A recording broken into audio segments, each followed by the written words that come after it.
So today we're talking about More Than Ever. If you were at the BFI London Film Festival last year, you may have seen this as part of the programme. It's Boys on Film. My name is Phil, and this is Sean Vickers. Hi. He's here. He's pumped and primed, ready to go. I've got some strong views today. This got a world premiere at Cannes last year. And like I say, it was in the love strand of the BFI London Film Festival. This follows the story of Mathieu and Hélène. They're this gorgeous couple. What transpires is Hélène falls ill, terminally ill, and she decides to seek solace by heading to Norway to meet this individual that she's met on the internet, of all places, to try and find some headspace, I think, to process and work through what's going on. So yeah, it's an interesting one. I mean, there's a lot to talk about, so I don't want to give too much away, so let's get into it. But that really is the premise, really.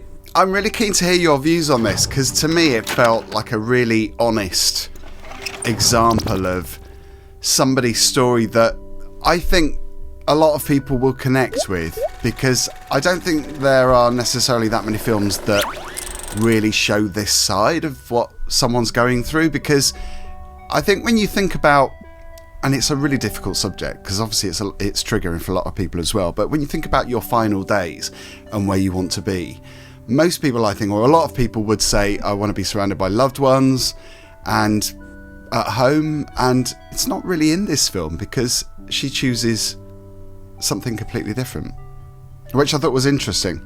You are right. I think we watched a film recently when they discussed death and Switzerland and Dignitas, and that actually was a dark comedy. But I do think it is an interesting space to be in, where mortality hits you and you say, really, what am I going to do with the rest of my time? Do I need to be alone? Do I need to be somewhere else? What do I need to do?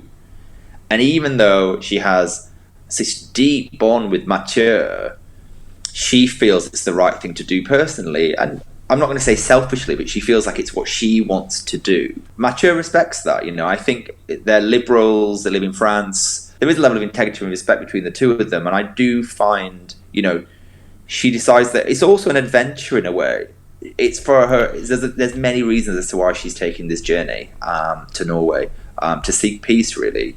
I think he definitely struggles with it, though. I think there are moments where you can see his anguish, because he's almost wanting her to do what he wants in a way, which again is quite selfish. But I think when you think about what she's going through, it has to be her wish, I think, ultimately. Oh yeah, there's many situations where there's a tension between the chap she's gone to meet, who's kind of like her internet friend.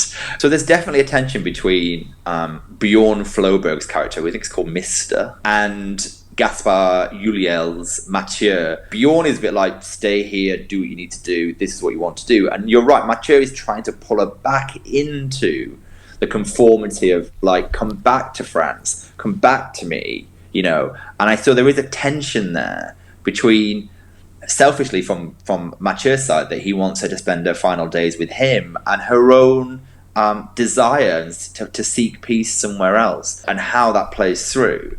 It's really difficult, though, isn't it? Because I think if you truly love someone, and I'm not suggesting he didn't love her, because he does, absolutely, but I think you just want to be with that person because you want to make sure that they're okay, because obviously there are moments in this where she loses her signal, so he can't get through to her on the phone, and that must be so frustrating in real life if you're going through that situation. But I think there are ways of succeeding with a story like this, and I think believable performances obviously is part of that. I think there's a certain nuance in this mood which feels genuine to me, and the intrigue as well, because you don't know what's going to happen. You know, what are these people going to do? How will they cope with the situation? It's quite sensitively made, I think.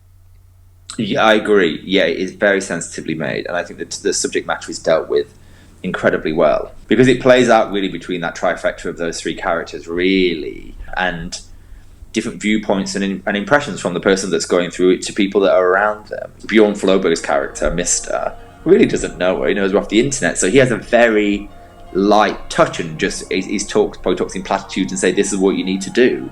She's living through it, and Mathieu is the loving partner who, you know, wants her to be comfortable and safe and have amazing final days, but also he selfishly wants to be with her too. And I think that's what makes it even more powerful, because you feel for all the characters in the film for different reasons. Obviously, you're feeling for Helena because of what she's going through and coming to terms with her final days. And also Mature because obviously you're feeling his anguish. And there's an altercation with Mister.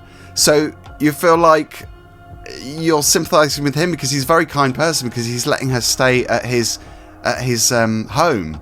She has like this cabin. I mean, it's beautifully shot. I mean, the location is just breathtaking. Gorgeous. So she's there, but obviously with the constant light, she doesn't get any sleep, and she hears noises. And well, it's silence, isn't it? That's what she's not used to, because back home she doesn't have that. So you're kind of feeling for all the characters for their own surroundings, their own experiences. So I think it's quite clever in that aspect. It is, and I think what's also, this film has received, I think, unfortunately, more press because it was deemed to be Gaspard Ulliel's final movie before he died.